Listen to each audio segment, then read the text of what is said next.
رات کو کام سے واپس آتا تو گھر والے میری بیوی کے خلاف میرے کان بھر دیتے۔ ایک دن تنگ آ کر میں نے بیوی سے 4 ماہ کا بچہ چھینا اور اسے میکے چھوڑایا۔ اس کے جانے کے بعد مجھے گھر میں کوئی پانی تک نہ پوچھتا۔ آخر ایک دن میں اسے واپس لینے چلا گیا۔ جب میں اس کے دروازے پر پہنچا تو آکے دیکھ کر میرے پاؤں تلے سے زمین نکل گئی، کیونکہ میری بیوی۔ رات کو کام سے واپس آتا تو گھر والے میری بیوی کے خلاف میرے کان بھر دیتے۔ ایک دن تنگ آ کر میں نے اسے 4 ماہ کا بیٹا چھین لیا اور اسے میکے چھوڑایا۔ دراصل میں گھر والوں کے روز روز کے تانوں سے تنگ آ چکا تھا۔ تمہاری بیوی کام نہیں کرتی، مجھے بھی ایسا ہی لگنے لگا تھا۔ اگر تم کیا کرتی ہو سارا دن؟ برتن، کپڑے، گھر کی صفائی تو کام والی کر جاتی ہے، لیٹی رہتی ہو۔ اس کے جانے کے بعد آج میری پہلی رات کا آغاز تھا۔ میرے پہلو میں کوئی مجھے اپنی شرارتوں سے ہنسانے والا نہیں تھا۔ ہاں، میرا بیٹا ضرور تھا، جسے میں نے ابھی فیڈر دے کر سلا دیا تھا۔ میرے ساتھ جو ہوا وہ میں آپ کو بتاتا ہوں۔ دودھ پلانے سے لے کر بچے کو سلانے تک مجھے کیا کیا کرنا پڑا، میں تفصیل میں جانا چاہتا ہوں۔ میں اٹھا اور کچن میں گیا۔ فیڈر کو صابن سے دھو کر میں نے چولہے پر پانی چڑھایا، فیڈر کو ابالا، پھر دودھ بنانے کے لیے پانی نیم گرم کیا اور اس میں پاؤڈر ڈالا۔ تب کہیں جا کر ایک فیڈر تیار ہوا۔ دودھ پلانے کے بعد میں اسے کندھے سے لگا کر تھپکتا رہا تھا کہ دودھ ہضم ہو سکے۔ پھر اس کا پیمپر تبدیل کرنے کے لیے اسے لٹایا تو معلوم ہوا کہ بچے نے پخانہ کیا ہوا ہے۔ اسے باتھ روم لے جا کر صاف کر کے واپس آیا تو اس نے دودھ کی الٹی کر دی۔ میں جلدی سے رومال اٹھانے کو لپکا۔ خیر، اس کو پیمپر دوبارہ لگایا اور بازو میں جھلا کر سلانے لگا۔ دودھ ابال کر اسے ٹھنڈا کیا اور فریج میں رکھ دیا۔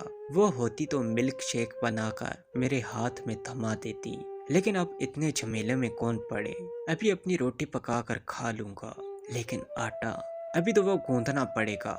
شکر ہے سالن تو پکا پڑا ہے، بس کٹوری میں ڈال کر اوون کا بٹن ہی دبانا ہے۔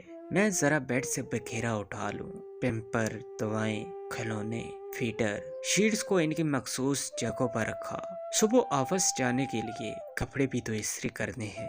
میں کپڑے استری کرنے لگا۔ ابھی شرٹ پریس کی تھی کہ بیٹا رونے لگا۔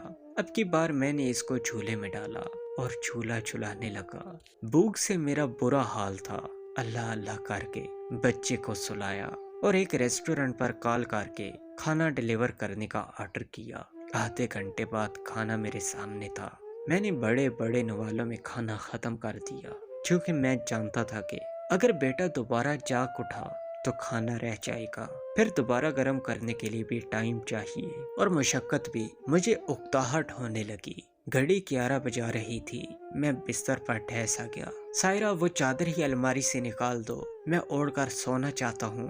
لیکن نہیں، اب خود ہی اٹھ کر لینی پڑے گی۔ ابھی میں یہ سوچ ہی رہا تھا کہ UPS بھی جواب دے گیا اور پنکھا بند ہو گیا۔ اس سے پہلے کہ گرمی کے سبب میرا بیٹا جاگ جاتا اور چلانے لگتا، میں نے بیڈ سے چھلانگ لگائی اور جھٹ سے دستی پنکھا الماری سے نکال لیا۔ میں اس کو پنکھا جھلنے لگا اور ساتھ ساتھ نیند کی شدت سے خود بھی مچولنے لگا۔ 12 بجے بجلی آئی اور میں فوراً ہی سو گیا۔ 2 بجے بیٹے کی رونے کی آواز سے میری آنکھ کھل گئی۔ اچانک گہری نیند سے جاگنے پر میرے سر میں درد ہونے لگا۔ اسے بھوک لگی ہوئی تھی۔ میں سستی سے اٹھا اور اسے ڈبے کا دودھ بنا کر پلایا۔ 2:30 بجے کے قریب بیٹا سو گیا اور میں بھی اس کے بعد۔ بیٹا کب جاگا اور کب تک روتا رہا مجھے نہیں معلوم، البتہ جب صبح 8 بجے آنکھ کھلی تو وہ رو ہی رہا تھا اور اس کے پیمپر سے مواد نکل کر بیڈ شیٹ میں جذب ہو رہا تھا۔ جلدی سے اٹھا، پیمپر تبدیل کیا اور دودھ پلایا۔ بیڈ شیٹ کو دھویا اور ایک دھلی ہوئی بیڈ شیٹ بچھائی۔ 9:15 ہو چکے تھے۔ ناشتے میں جو میں دہی کھاتا تھا وہ سائرہ گھر میں بنا لیتی تھی۔ پتہ نہیں کس پہر بناتی تھی۔ میں نے چائے بنانے کی غرض سے برتن میں دودھ انڈیلا اور سوچنے لگا، کون سا وقت تھا جب سائرہ مصروف نہیں ہوتی تھی۔ میری خدمت میں بھی کوئی کمی نہیں آنے دی۔ گھر میں صرف وہی 3 کام تو نہ تھے جن کے لیے میں نے نوکرانی رکھتی تھی۔ ایک بچے کو سنبھالنا ہی کافی تھا اس کو تھکن سے چور کرنے کے لیے، لیکن وہ مجھے وقت پر کھانا دیتی۔ میں تھک جاتا تو مجھے دباتی میں اداس ہوتا تو مجھے ہنساتی، میری دلجوئی کرتی۔ میں کاروباری معاملات کی کشمکش میں پڑ جاتا تو وہ میرا حوصلہ بندھاتی۔ میں سوچوں میں گم تھا، دودھ ابل کر شیلف پر آ چکا تھا۔ میں آہستہ آہستہ شیلف پر کپڑا لگانے لگا اور سوچنے لگا جیسے میں اسے غصہ ہوتا تھا۔ تم کرتی کیا ہو سارا دن؟ واہ، تمہارا جسم کیوں درد کرنے لگا؟ کون سے پہاڑ ڈھائے تم نے؟ اور وہ پہلو بدل لیتی، شاید میرے طنزیہ جملوں پر آنسو بہاتی ہوگی۔ کچھ دیر بعد خود ہی سائڈ بدل کر میرے چہرے پر جھک جاتی۔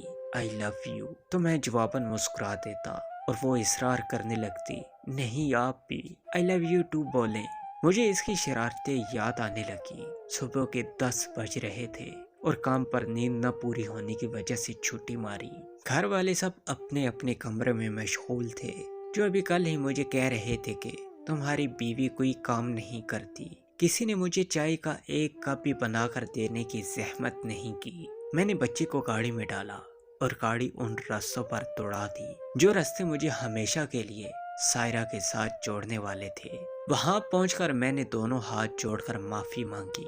وہ ہمیشہ کی طرح بڑا دل کر کے چلی آئی میرے ساتھ۔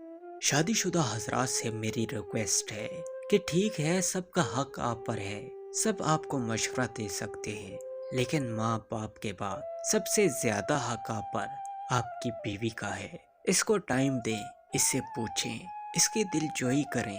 سارا دن بغیر مزدوری کے، بنا لالچ، آپ کی، آپ کے بچوں کی، آپ کے خاندان کی وہ خدمت کرتی رہتی ہے، اور بدلے میں اسے کیا ملتا ہے یہ سب آپ جانتے ہیں، یہ سب آپ جانتے ہیں۔ Hey there. Subscribe to my channel. And also press this bell icon.